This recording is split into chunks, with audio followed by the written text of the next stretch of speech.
Hello friends, welcome to my channel. इस video में हम पढ़ेंगे effect of temperature on resistance. Resistance पे टेम्परेचर का क्या इफेक्ट पड़ता है।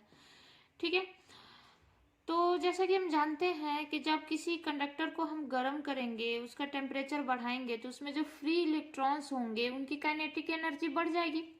काइनेटिक एनर्जी बढ़ जाएगी तो उनमें कोलिजन जल्दी जल्दी होने लगेगा, है ना। मतलब जो इलेक्ट्रॉन्स होंगे एक दूसरे से जल्दी जल्दी टकराने लगेंगे, और जब जल्दी जल्दी टकराएंगे तो रिलैक्सेशन टाइम जो है वो क्या हो जाएगा, कम हो जाएगा। रिलैक्सेशन टाइम क्या होता है कि दो इलेक्ट्रॉन्स के दो जगह टकराने के बीच का जो टाइम गैप होता है वो होता है रिलैक्सेशन टाइम। तो रिलैक्सेशन टाइम रिड्यूस हो जाएगा। उसी को यहाँ पे लिखा हुआ है, the kinetic energy of free electrons in the conductor get increased with increase of temperature. जब टेम्परेचर बढ़ाया जाता है तो काइनेटिक एनर्जी क्या होती है, बढ़ जाती है। That is collision between the electron also increases. तो उनके बीच का जो टकराव होता है वो भी बढ़ जाता है, और जब टकराना बढ़ेगा तो क्या होगा, रिलैक्सेशन टाइम रिड्यूस हो जाएगा। तो यहाँ पे देखिए, ये फॉर्मूला हमने पिछले मतलब 2-3 वीडियो के पहले हमने डिराइव कर रखा था। R equal to ml/ne² A tau, जहाँ पे टाउ जो है वो रिलैक्सेशन टाइम है। यहाँ पे आप देखिए कि अगर जो टाउ है वो डिनोमिनेटर में है, यहाँ पे अगर टाउ की वैल्यू ज्यादा होती है तो टोटल आर की वैल्यू क्या हो जाएगी, कम हो जाएगी। अगर टाउ की वैल्यू कम होती है तो आर की वैल्यू बढ़ जाएगी। ठीक है, नेक्स्ट हम देखते हैं कि change in resistance of a conductor depends upon 2 factors. किसी रेसिस्टेंस का जो कंडक्टर है उसका रेसिस्टेंस जो है वो 2 फैक्टर पे डिपेंड करता है। पहला कि पहले से उसका इनिशियल रेसिस्टेंस कितना था, और दूसरा कि उसमें टेम्परेचर कितना राइज हुआ या लो हुआ, मतलब चेंज इन टेम्परेचर पे। ठीक है, मतलब कि पहले से ही रेसिस्टेंस कितना था उस पे भी उसका रेसिस्टेंस डिपेंड करेगा, जिसको हम आर नॉट से इंडिकेट करते हैं। और आर नॉट क्या है, इनिशियल रेसिस्टेंस है। ठीक है, और राइज इन टेम्परेचर मतलब टेम्परेचर में बदलाव कितना हुआ उसको हम डेल्टा टी से डिनोट करेंगे, जहां पे डेल्टा टी जो होगा वो final temperature minus initial temperature होगा। ठीक है, अब देखते हैं यहाँ पे कि जो अभी हमने देखा क्या कि जो रेसिस्टेंस होगा, जो चेंज इन रेसिस्टेंस होगा। चेंज इन रेसिस्टेंस मतलब कि R माइनस आर नॉट जो होगा वो क्या होगा, प्रोपोर्शन डायरेक्टली प्रोपोर्शनल होगा इनिशियल रेसिस्टेंस के, फिर डायरेक्टली प्रोपोर्शनल होगा डेल्टा टी के। ठीक है, यहां पे हम लिख देते हैं where delta R equal to R minus R naught. ठीक है, और delta T equal to T minus T naught. अगर आपको ये समझ में नहीं आ रहा है तो मैं बता दूं कि जैसे मान लो कि पहले किसी कंडक्टर का जो टेम्परेचर था वो 25 डिग्री सेल्सियस था। ठीक है, पहले से ही टेम्परेचर था, तो ये क्या हो जाएगा, इसका इनिशियल टेम्परेचर हो जाएगा टी नॉट। ठीक है, ये क्या हो जाएगा, इनिशियल टेम्परेचर टी नॉट हो जाएगा। ठीक है, अगर हमने इसका टेम्परेचर इंक्रीज किया और इसको हमने 30 डिग्री सेल्सियस कर दिया तो ये हो जाएगा फाइनल टेम्परेचर। तो डेल्टा टी की वैल्यू क्या हो जाएगी, इनिशियल फाइनल माइनस इनिशियल मतलब 5 डिग्री सेल्सियस। वही चीज यहाँ पे है। ठीक है, डेल्टा टी जो टेम्परेचर इंक्रीज हुआ उसकी वैल्यू है। इसी तरह से अगर पहले मान लो कि रेसिस्टेंस कुछ था, मान लो 5 ओम था और बढ़ करके 10 ओम हो गया, है ना, तो डेल्टा आर की वैल्यू क्या हो जाएगी, 10 माइनस 5। समझ गए। तो चलिए देखते हैं, यहाँ पे ये 2 सिचुएशंस बन रही थी, इन दोनों को हमने क्या किया, कंबाइन कर दिया। तो delta R is directly proportional to, दोनों को कंबाइन करने के बाद आर नॉट डेल्टा टी हो गया। ठीक है, उसके बाद जब यहां से हम प्रोपोर्शनलिटी हटाते हैं तो delta R is equal to alpha आता है। अल्फा और प्रोपोर्शनल दोनों में अंतर समझिएगा। Alpha R naught delta T की आ जाएगा। ठीक है, समझ गए। यहाँ पे अल्फा जो होता है वो टेम्परेचर कॉफिशिएंट होता है, लिख देंगे where alpha is equal to temperature coefficient. ठीक है। अब हम देखते हैं यहां से अल्फा की वैल्यू क्या हो जाएगी,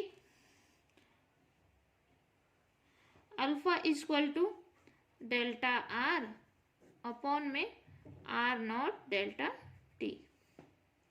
ये वैल्यू हो गई किसकी, अल्फा की, है ना। लेकिन अगर हम यहाँ पे डेल्टा आर और डेल्टा टी की वैल्यू पुट कर दें तो क्या होगा, तो alpha equal to delta R की वैल्यू क्या थी, R minus R naught upon में डेल्टा टी, यहाँ पे आर नॉट लिखेंगे, डेल्टा टी की वैल्यू क्या थी, टी माइनस टी नॉट। हो गया। अब यहां से हम आर की वैल्यू निकाल लेते हैं। उसके लिए हम क्या करेंगे, इसको क्रॉस मल्टीप्लाई करेंगे इधर, है ना। तो यहां से क्या हो जाएगा, आर माइनस आर नॉट ये वाला टर्म, ठीक है, is equal to alpha R naught, इसमें मल्टीप्लाई करें टी माइनस टी नॉट, ठीक है। ये टर्म इधर जाके ऐड हो जाएगा, तो आर इक्वल टू क्या हो जाएगा, R naught plus alpha R naught T minus T naught, ठीक है। फिर यहाँ पे हम लिखते हैं आर इक्वल टू, इन दोनों में आर नॉट कॉमन है, आर नॉट बाहर निकाल लिए, यहाँ पे बचा 1 plus alpha T minus T not,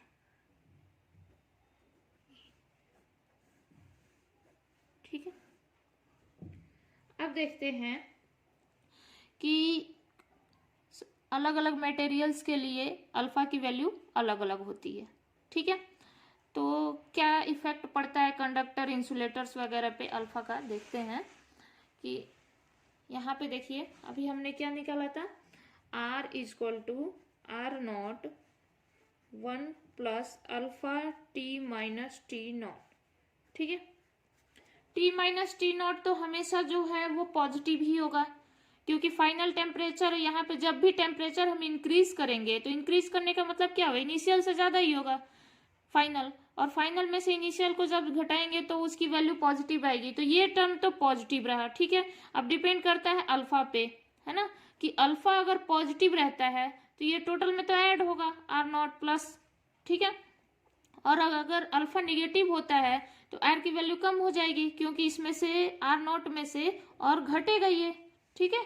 तो देखते हैं यहाँ पे इफेक्ट ऑन कंडक्टर, कंडक्टर पे क्या इफेक्ट पड़ता है टेम्परेचर का। The value of alpha is positive for conductors, conductors के लिए अल्फा की वैल्यू जो होती है वो पॉजिटिव होती है, इसका मतलब कि यहाँ पे प्लस ही होगा। तो आर की वैल्यू क्या होगी, जब भी हम टेम्परेचर बढ़ाएंगे तो आर की वैल्यू भी क्या हो जाएगी, बढ़ जाएगी, रेसिस्टेंस जो होगा वो बढ़ जाएगा, इसका मतलब करंट जो होगा क्या होगा, कम फ्लो होगा, है ना। तो the value of alpha is positive for conductors, therefore the value of resistance increases with increase in temperature, or the flow of